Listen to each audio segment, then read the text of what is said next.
በጣም ይሄ በጣም በአይነቱ በቃናው በቴስቱ በአሰራሩ በከለሩ በጣም የተለየ ቡና ነው ታጠቻለሁ ከዚህ በኋላ በሚኖረኝ አክቲቪቲ ነው ያነቃል ላያነቃም የሚለው ምንወስነው ማለት ነው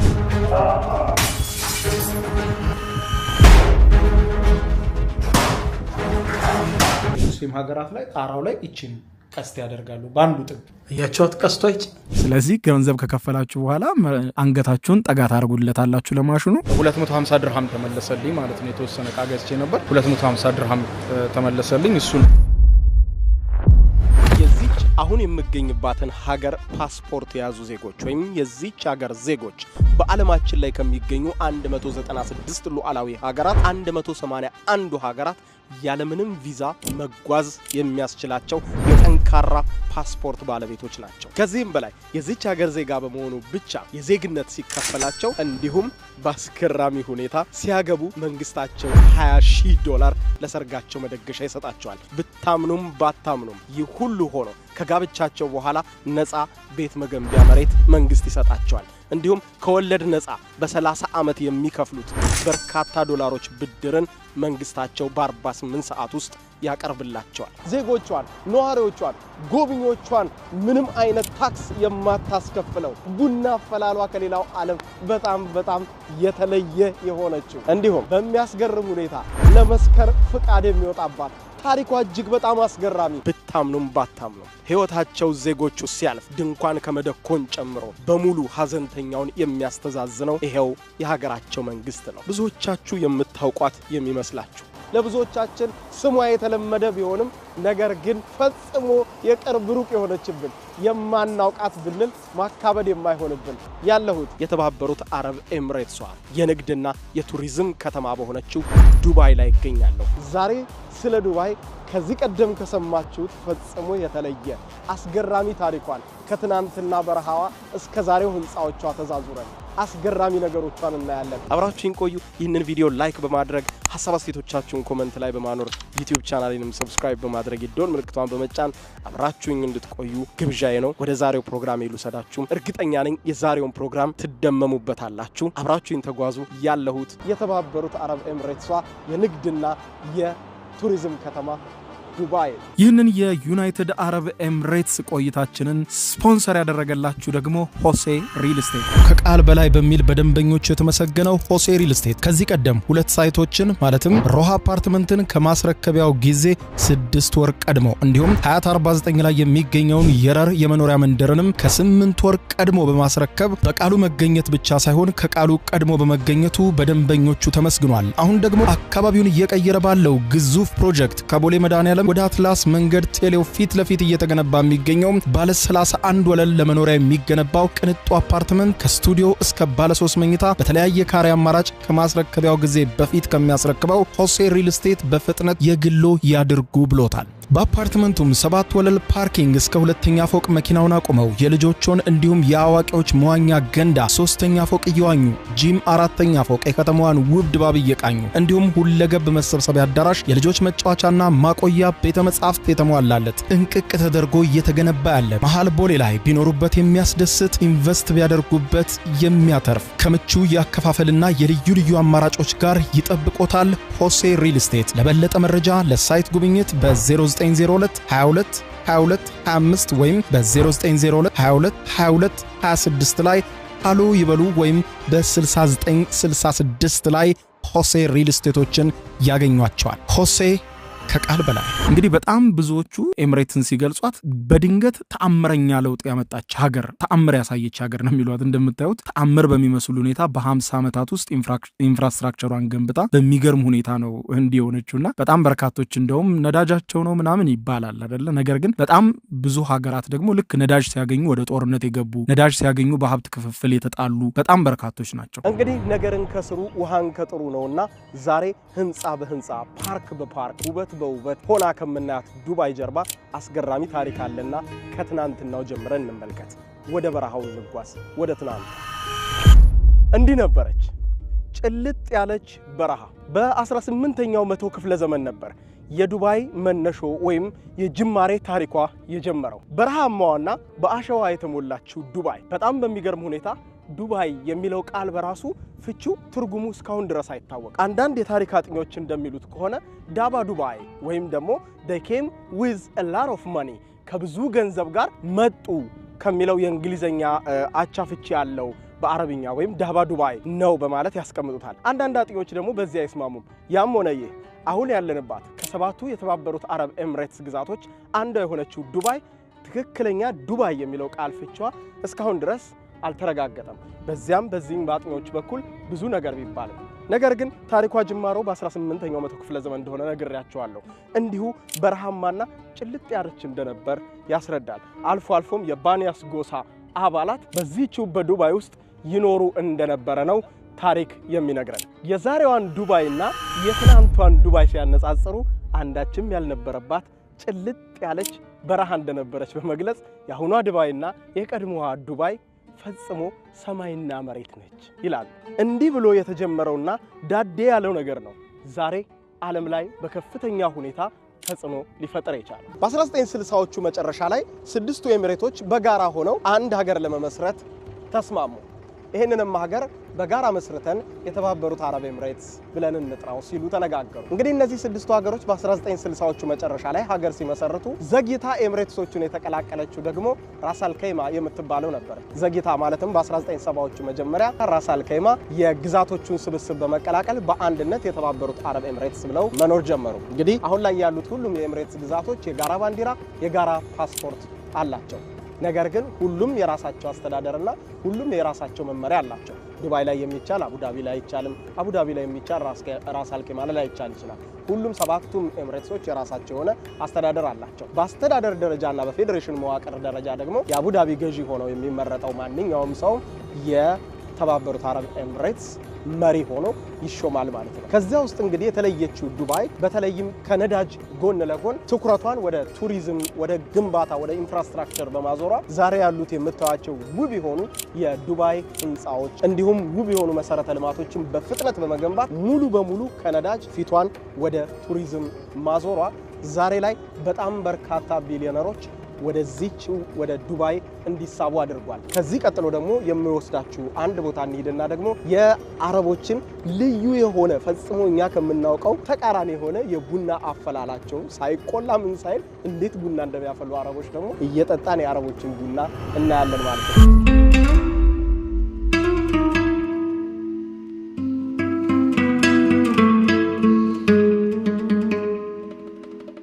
ፕሮግራሚ መግቢያ ጀምሮ ነግሬያችኋለሁ። ከኛ በጣም የተለየ ነው የአረቦች ኮፊ ብዬ። ምክንያቱም እኛ ሮስት እናረጋለን፣ ቆልተን ወቅተን ነው ቡና የምናረጋው። እነሱ ደግሞ አይቆሉም፣ ቡና ጭራሹን አይቆላም። ጥሬው እንዳለ ጥሬው ቡና ይቀቀላል። ጥሬው ቡና ተቀቅሎ ነው እንጂ ተፈጭቶ ወይ ይሄ ምንድነው እኛ እንደምንለው ተቆልቶ ተወቅጦ ምናምን አይደለም። ስለዚህ ቡናው ራሱ ከለሩ እንደኛ ጥቁር አይደለም፣ ወደ አረንጓዴ ይወስዳል ማለት ነው። ምክንያቱም ስለማይቆላ ምንም አይነት እንትን አይል።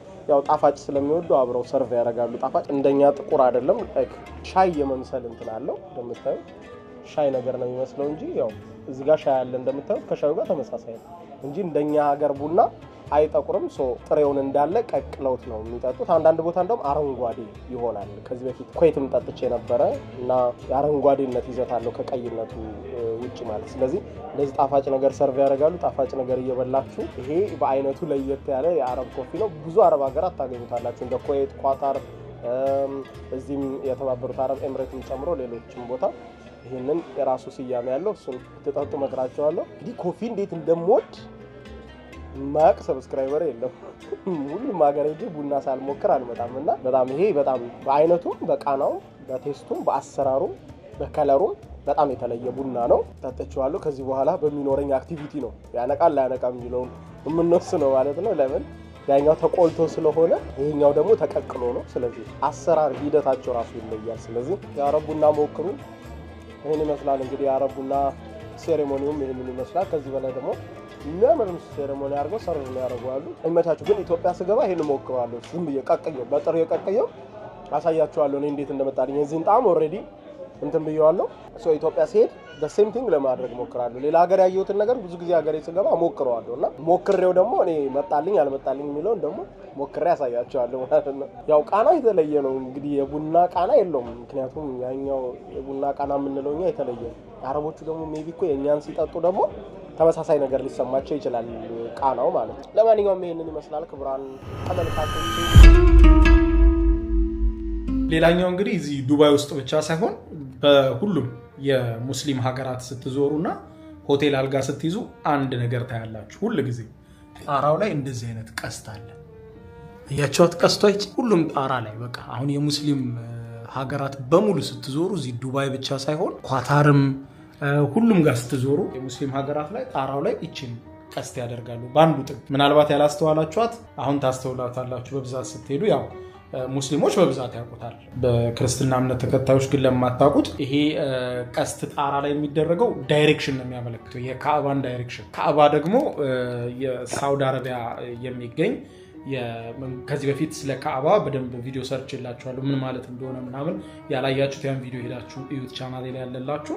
ሁሉም ሙስሊሞች በዓለም ላይ ያሉት ወደ ካዕባ ዞረው ነው የሚሰግዱት። የምድር ሴንተር ተብሎ የሚታሰበው ቦታ በእስልምና እምነት ተከታዮች ዘንድ ማለት ነው። እና ወይም ይሄ በብዛት ክብረ በዓል ሀጅ ምናምን ሲኬድ ሲሰገድ የምታዩት ሲዞሩት የምታዩት ማለት ነው። ያ ነገር ወደዛ ዳይሬክሽን በእስልምና እምነት ውስጥ ያሉ ወንድሞቻችን እህቶቻችን ወደ ካዕባ ዳይሬክሽን ዞረው ስለሚሰግዱ የእምነቱ ተከታዮች እዚህም የሙስሊም ሀገራት ስትሄዱም ይሄም ቀስት የሚቀመጠው የሚሰግዱት ወደ ዳይሬክሽኑ ዞረው ስለሆነ ያንን ካዕባ ያለበትን ዳይሬክሽን ለማመልከት ነው። ያ ሆቴል ስትይዙ መታችሁ እንግዲህ መኖሪያ ቤታቸው ምናምን የሚኖሩ አንድ ቦታ ላይ ረጅም ጊዜ የሚኖሩ እነሱ የካዕባን ዳይሬክሽን ሁሉም ያውቁታል። አውቶማቲካሊ ወደ ካዕባ ዞረው ነው የሚሰግዱት የትም ዓለም ላይ ቢኖሩ። ነገር ግን ሆቴል ስትመጡ ማታውቁት ሀገር ስትመጡ አቅጣጫው ስለሚጠፋባችሁ ያንን ሄልፕ ለማድረግ የእስልምና እምነት ተከታዮችን ሄልፕ ለማድረግ ነው ይሄ እዚህ ጋር የካዕባ ዳይሬክሽን የሚያመለክተው ቀስት ሁሉ ጊዜ ጣራ ላይ የሚደረገውና ሁሉም የሙስሊም ሆቴሎች ሁሉም የሙስሊም ሀገራት የሚገኙ ሆቴሎች በሙሉ ጣራቸው ላይ ይሄ ይቀመጣል ማለት ነውና ሜቢ ያላስተዋላችሁት እንግዲህ ከዚህ በኋላ ታስተውሉታላችሁ ብዬ አስባለሁ። የካዕባ ዳይሬክሽን ነው ይሄ። እና እስቲ እንግዲህ የዱባይ ጉብኝታችን አሁንም ቀጥሏል። ሌላኛው በጣም በርካቶቻችሁ ዱባይ ውስጥ የማታስተውሉት ብዬ የማስበው ይሄ የፐርፊውም ቬንዲንግ ማሽን ነው። በርከት ያሉ ሞሎች ላይ ልታዩት ትችላላችሁ። ሆፕፉሊ ከዚህ ቪዲዮ በኋላ እንደምታስተውሉት እርግጠኛ ነኝ። የፐርፊውም ቬንዲንግ ማሽን ናቸው። ይሄ ማለት እንግዲህ በተለይ ደግሞ ቀጠሮ ኖሯችሁ ሽቶ ሳትቀቡ ከቤታችሁ ከወጣችሁ ወይም ቤታችሁ ሽቶ ከሌላችሁና ውድ ውድ የሚባሉ ሽቶችን ለመጀመሪያ ጊዜ ተቀብታችሁ መሄድ ከፈለጋችሁ እንደዚህ አይነት ቬንዲንግ ማሽን አለ። እንደምታዩት ሄዳችሁ ገንዘባችሁን ከፍላችሁ ልክ ከቬንዲንግ ማሽኖች ላይ ኮካኮላ፣ ፔፕሲ ምናምን እንደሚገዛው ሁሉ ይሄን ቬንዲንግ ማሽን ፐርፊውም ነው መሸጥ ሳይሆን መርጨት ነው ለእናንተ። ስለዚህ ገንዘብ ከከፈላችሁ በኋላ አንገታችሁን ጠጋ ታርጉለታላችሁ ለማሽኑ። እንግዲህ አርከፍከፍ ያደርግላችኋል ከመረጣችሁት ማለት ነው። እንደነ ሽኔል ምናምን የመሳሰሉ የተለያየ ብራንድ ያላቸው ሽቶዎች በውስጡ አሉ እና ሽቶውን ያርከፈክፍላችሁና መልካም ጉዞ ይላችኋል ማለት ነው።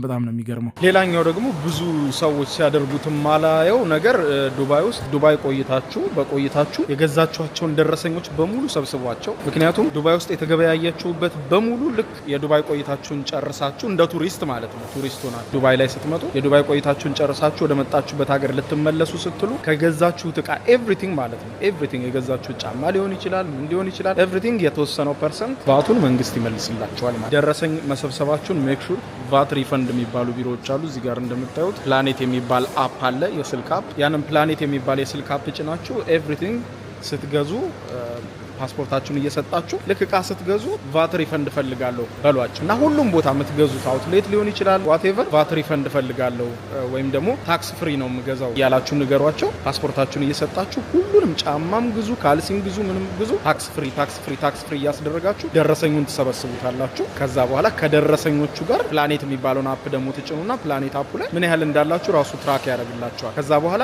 ኤቭሪቲንግ ልክ ኤርፖርት ስትደርሱ ብሩ ይመለስላችኋል። አሁን 250 ድርሃም ተመለሰልኝ ማለት ነው። የተወሰነ ዕቃ ገዝቼ ነበር 250 ድርሃም ተመለሰልኝ። እሱን አስጨኘ ወደ ካርዴ አስጨኘ እየወጣው ነው ማለት ነው። እና ታክስ ፍሪ ዕቃዎችን መግዛት ትችላላችሁ። ሜክ ሹር ምንም ነገር ደረሰኙን እንዳትጥሉት። ስትገዙ ግን ታክስ ፍሪ ብላችሁ ግዙ ማለት ነው። እና ሆፕፉሊ በጣም እንደሚረዳችሁ ተስፋ አደርጋለሁ። ሌላኛው ዱባይ ውስጥ በጣም ያስገረመኝና በጣም በርካታ ሰዎች አላዩትም ብዬ ከማስበው ነገር መካከል ደግሞ አንዱ ስማሽ ሩም ነው። እንግዲህ ሰዎች ብዙ ጊዜ ሲናደዱ ታውቃላችሁ፣ ቀይ መስበር ልምድ ያላቸው ሰዎች በጣም ብዙ አሉ እና ይሄም ስማሽ ሩም የተዘጋጀው ንዴትን ለማብረር ነው። ሰዎች ዕቃ በመወርወር በመስበር በከፈሉት ያክል መጠን የሚሰብሩት ዕቃ ይቀርብላቸውና ያንን እየሰበሩ ንዴታቸውን እንዲያበርዱ የሚደረግበት ክፍል ነው። እንግዲህ እኔ ያስገርሙኛል። እስቲ እሱን ደግሞ ላሳያችሁ እንግባለን። ሶ ደርሰናል። አሁን ልንናደድ ነው። ይሄ ነው እንደምታዩት ቤቱ። እስኪ እንግባ። አገልግሎታቸውን ክፍል አላቸው እንደምታዩት። ሁሉም ክፍል አላቸው። እየመረጠልኝ ነው ለኔ ክፍል። ሙዚቃውን ቢያጠፋልኝ አሪፍ ነበር፣ ምክንያቱም ኮፒራይት ስለሆነ። አሁን እቃዎቹን እያስገቡ ሬዲ እያደረጉ ነው። የምሰብረውን እቃ ማለት ነው። የፈለጋችሁትን መምረጥ ትችላላችሁ። ጊታር ምናምን እንደምታዩት። እዚህ ጋር የልብስ ማጠቢያ ማሽን፣ የፈለጋችሁትን በቃ ኤኒቲንግ እናንተ መስበር ያስደሰታችሁን በሙሉ ያመጡላችኋል እና ትሞክራላችሁ ማለት ነው። ይሄ ሰዎች የሰጡት አስተያየት ነው። እዚህ ጋር ከእንትን ካሉ በኋላ ሰው እስኪ እንሞክረዋለን። አሁን ፎርም እየሞላሁ ነው። ብጎዳ ምን ብል የሚደርስልኝ ካሌ ነው ብዬ ፎርም እየሞላሁ ነው። አሁን እየለበስኩ ነው። ይኸውላችሁ ፍንጥርጣሪው እንዳይጎዳኝ ፕሮቴክት የሚያደርግ ልብስ ነው እየለበስኩ ያለሁት። አሁን መሳሪያችንን ልናነሳ ነው። ለባብሰን ጨርሰናል። ሎክ እንግዲህ እዩ።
የቢዝነስ አይዲያ በቃ እኔ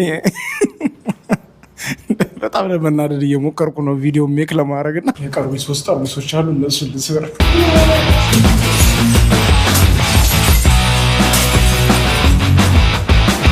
በቦክስ መምታት የሚያስደስታችሁ ከሆነ በቦክስ መምታት ይሄም ያቀርቡላችኋል። ይሄም ሌላኛው ሩም ነው። ምንም የዚህ መናደጃ ቦታ እንደፈለጋችሁ ትናደዳላችሁ። ልብሳችሁንም ስታወልቁ እንዲህ በትህትና ምናምን አለ እንዴት ምን ጭቃ አድርጋችሁ ማውለቅ ትችላላችሁ። ለመመለስ እንደዚህ ቃይ ውልቅና ናውጣ እንደበለከ ወጣ በቃ አግሬሲቭ መሆን ማለት ነው። ክሬዚ ኤክስፒሪየንስ ነው። ለማንኛውም አሁን ቀደናል። ኤኒዌይስ በጣም ክሬዚ ነበረ። ትንሽ ለየት ያለ ነው። በጣም የሚገርም ነው እና በዚህ መልኩ መናደድ ትችላላችሁ እያሉ ነው እንግዲህ። ንዴታችን ራሱ ገንዘብ ማግኛ እየሆነ ነው። በጣም የሚገርማችሁ የነገረኝ በብዛት ሴቶች ይመጣሉ እዚህ ቤት። በብዛት ሴቶች ይመጣሉ። ሴቶች ከስተመሮች ናቸው የሚበዙት። የምር ተናደው ተበሳጭተው በቃ ሪሊፍ ለማግኘት የሚመጡ አሉ እቃ የሚሰባሉ እና የሰው ኤክስፒሪየንስ በጣም የተለያየ ነው።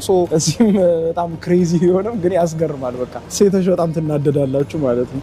ይሄ እዚህ ከጀርባ የምታዩት ደግሞ የተናደዱ ሰዎች፣ በጣም የተበሳጩ ሰዎች እዚህ መጥተው እቃ ከሰባበሩ በኋላ የተሰማቸውን ፊሊንግ ማለት ንዴታቸውን፣ ብስጭታቸውን ጽፈው እዚህ ጋር ያስቀመጡበት ነው። ከዛ ምን እንዳገኙ ማለት ነው፣ ምን እንደተሰማቸው። ብዙዎቹ ያው መጥፎ ወርዶች ይበዛሉ። ስለዚህ ተውትና እሱ ምንም ደህና ወርድ ላገኝ አልቻልኩም። ስለዚህ ተውትና ብቻ ንዴታቸውን የሚጽፉበት ዎል ነው። ይሄን ይመስላል እንግዲህ ከስማሽ ሩም ዱባይ ወደ እናንተ ያደረስኩት ቪዲዮ ይሄንን ይመስላል።